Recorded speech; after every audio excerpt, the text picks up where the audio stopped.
ఇటీవల private sleeper bus accidents ఎక్కువగా వినిపిస్తాయి. ఎందుకు?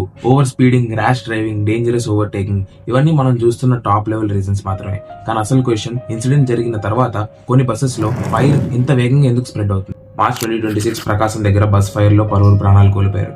అక్టోబర్ 2025 కర్నూలు దగ్గర కూడా ఇదే ప్యాటర్న్. ఇంకా ఇటీవల నంద్యాల దగ్గర కూడా ఇదే. కొలిషన్ తర్వాత ఫైర్ ఇన్సిడెంట్స్, ఇవన్నీ ఐసోలేటెడ్ ఇన్సిడెంట్స్ కావు.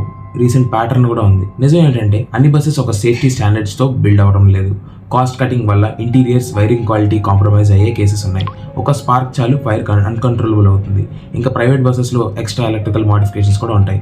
వైరింగ్ ఓవర్లోడ్ వల్ల ఫైర్ రిస్క్ పెరుగుతుంది.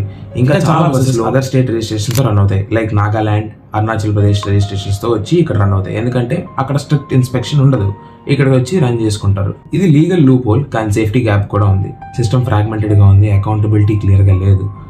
యాక్సిడెంట్ జరిగినప్పుడు ప్రాబ్లం కొలిషన్ కాదు, fire spread speed. 2 to 3 minutes లో ఆల్మోస్ట్ ఎస్కేప్ అవ్వడానికి ఇంపాసిబుల్ గా జరుగుతుంది.